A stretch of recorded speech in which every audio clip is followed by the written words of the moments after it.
sa Mahiwagang Burnay. Mula sa Mahiwagang Burnay. Sa Mahiwagang Burnay.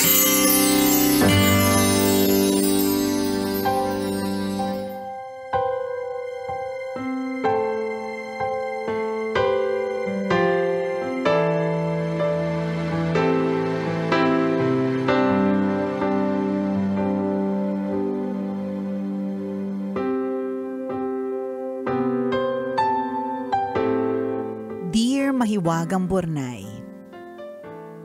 Gusto ko lang inform ikaw na live na po ang tambalan. Baka naman gusto mong mag-send. Di ba umuusok? Baka naman gusto mong mag-send na ng story. Love, Nicole Yala at Diego Bandido. Nakakaloka. Sabi ko, alam niyo po kasi, para dun sa mga hindi nakakaalam at FYI lang po, no? Yung mga kwento po na Mahiwagang Burnay, hindi po namin nababasa bago namin, kumbaga binabasa po namin siya on the day and at the time 8 a.m. Oo, 8 a.m. at the time of 1:20, 1:20-ish. Yan. Oo, so wala po kaming idea. Wala kaming idea kung nag-send o hindi. So nung pagpasok dito sa booth, sabi ko, Jack, parang hindi pa siya nag-send. Parang wali. Na-traffic po si Burnay. Na-traffic si Burnay. Yan. Siguro na na medyo alam mo na nag-stretching din ng kaunti nung medyo nag-sick leave ganyan. And speaking of sick leave, no, ang dami nagtatanong sa akin kung bakit pumapasok na ako. Ako naman, bakit naman ako hindi papasok? Madami naman ako mga bagay na pwede kong magawa. May mga bagay na parang feeling ko hindi ko pa magawa at this point. Tawan-tawa ako kasi sabi ko sa asawa ko, Daddy, alam mo parang feeling ko hindi na ako masyado makakanta. Yung tawa niya talaga ang lakas. Kasi sabi niya sa akin, in the first place, Mami, hindi ka naman singer. So bakit ka nagtataka kung hindi ka makakanta? Ayan. Nakakaloka. Marahil maraming mga nakakanta. Marahil, wow! Bilang ngayon ay buwan ng wika. Ayan. Marahil marami ang... anong Tagalog ng notice? Hindi ko mapakatawanan ito. Sasabihin ko sana, nakakapagtaka. Hindi. Notice na. Okay na yung notice. Maraming nakaka-notice na yung boses ni Nicole parang mababa. Hindi niya pa po mapuwersa. Hindi ko siya mapuwersa.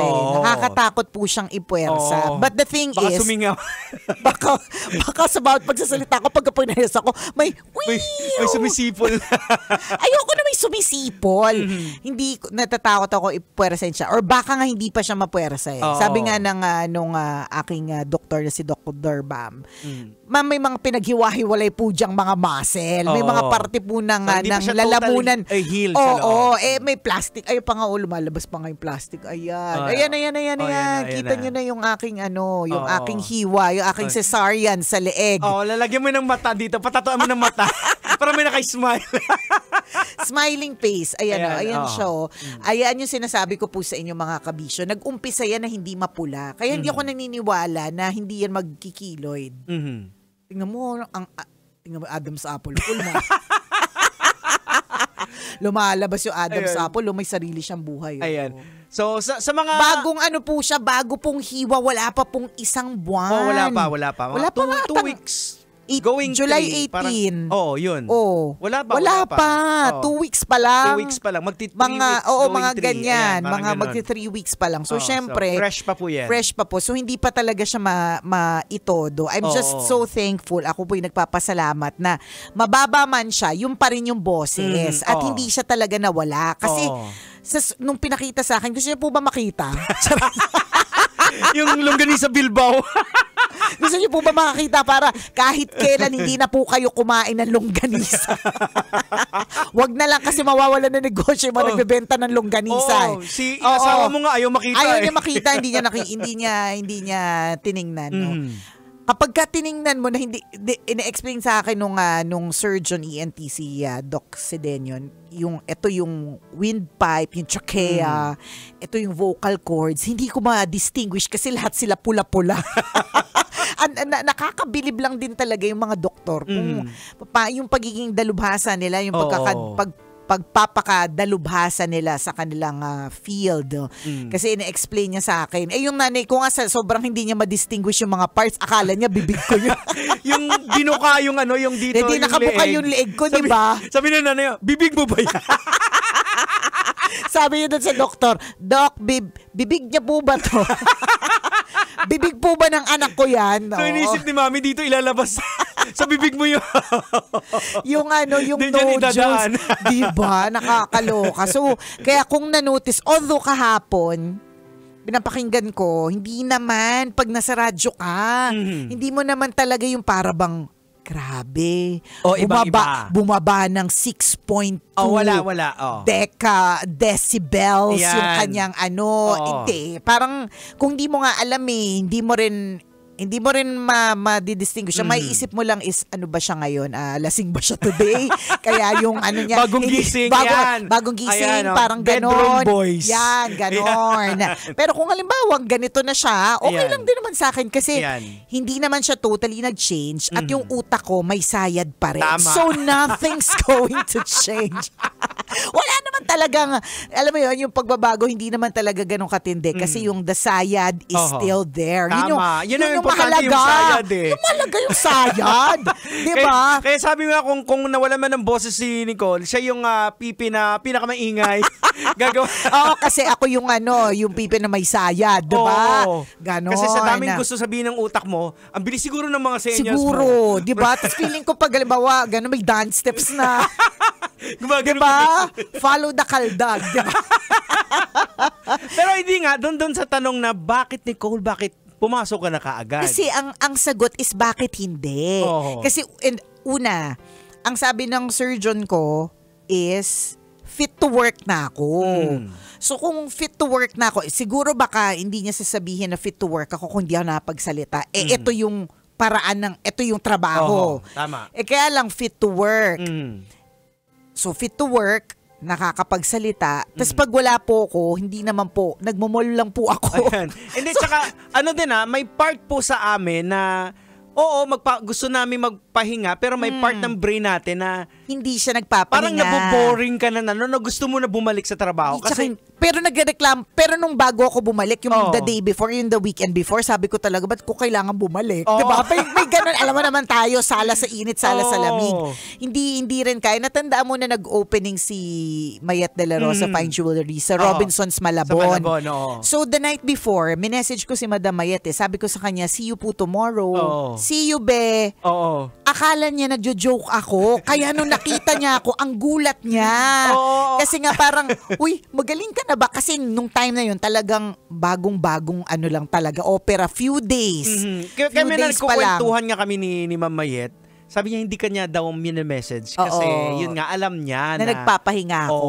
Actually, nagpapahinga naman talaga din ako. Most of the time, nakapahiga-higa lang din talaga ako. Ninamnam ko din talaga yung kamang ilang oras ko lang natutulugan kapag may regular na work. Talagang nagpahinga din naman talaga ako. Kaya lang yung utak ko kasi, hindi kasi siya tumitigil.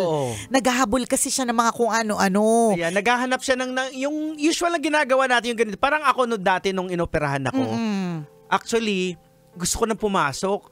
Ako lang sinasaway ng HR. Hindi, mag-ano ka muna doon sa doktor. Dapat kailangan may clearance. May clearance muna. Na fit ka. Kasi hindi ka talaga pwedeng pumasok nang di ka fit to work. Pero parang, alam mo yung feeling na talagang parang may kulang sa'yo pag hindi mo nagagawa tong yung routine natin dito sa radyo.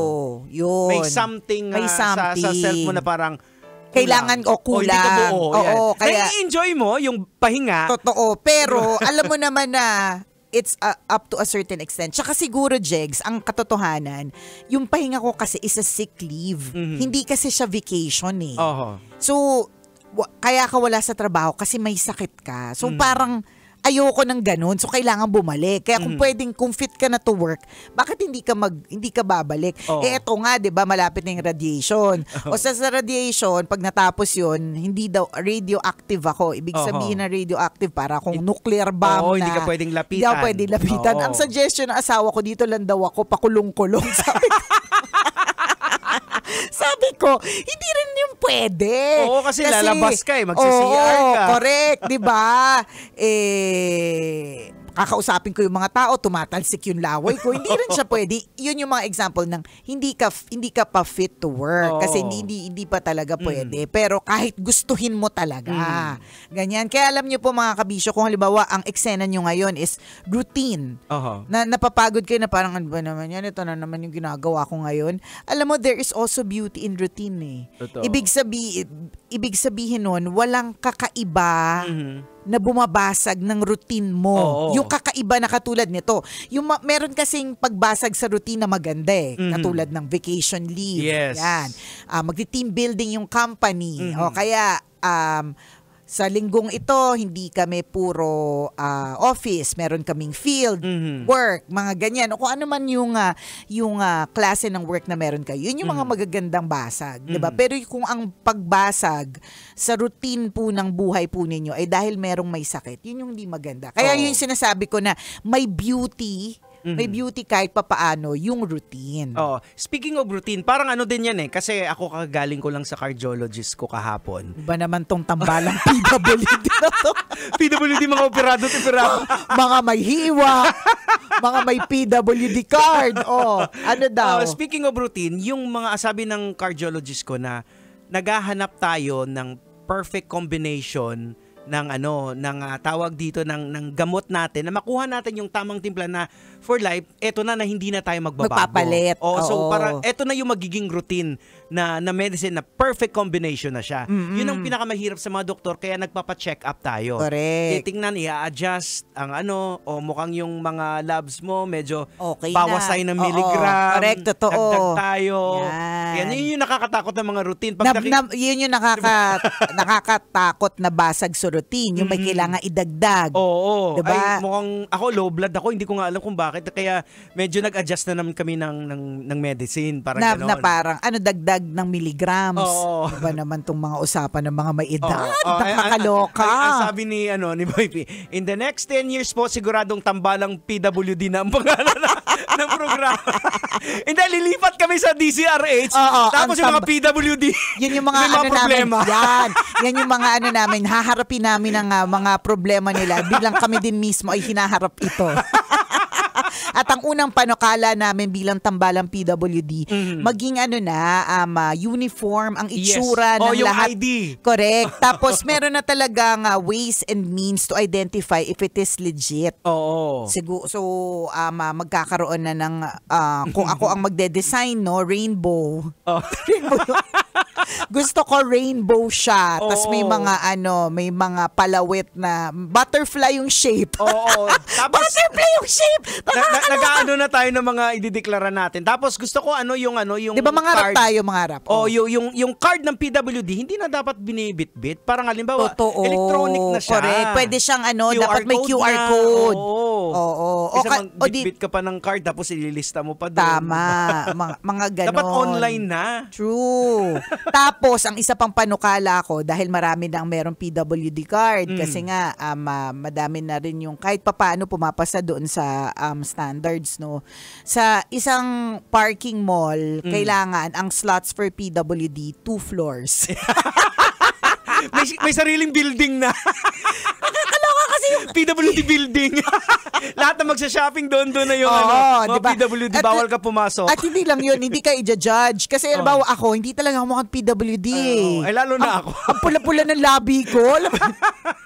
Sabi na asawa ko, bumuputok naman yung bibig mo ngayon. Ganun talaga gusto ko mag-red lipstick eh. So, dapat, kung may sarili siyang kung may sarili na silang building, walang judgment.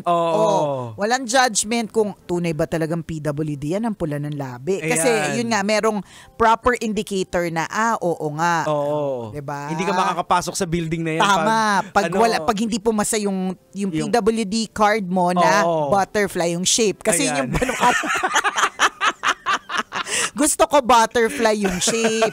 Tapos kung mangangarap rin lang, masarap kasi mangarap ng mga benefits eh. 'Di ba magkano lang yung bawas sa grocery? Every month pala siya. Akala ko every time pupunta sa grocery. So first time kong ginamit, parang 150 pesos yung nabawas. May nakalimutan ako. Prinesent ko ulit. Ay, hindi na po next month. Next month? Ibig mo sabihin, magkano lang ba? 150. 150 ba? Mali. Hindi ko alam kasi hindi ko nga ginagamit kasi kinakailangan pa yung di ba yung Yun na nga. yung card pa Tas eh. ito pa, minsan strict sila, minsan hindi. Meron ako mga pharmacy na napupuntahan na kailangan dala mo yung booklet Oo, pag bibili yung ka ng booklet. gamot. Oo. Yung isa naman, ang sabi, basta meron kang card na naka-reset at meron kang reseta na nakapangalan sa'yo. Ayun. Oh. Oh, so iba-iba. Oo. Hindi standard. Hindi standard. So we will standardize. Tama. Wow! Oras natin, 1:39. Ako pong kumikinang na ulo, Diego Bandito. At akong kumikinang ina mo, Nicole Yala. Kailangan pa bang i-memorize yan? Basic!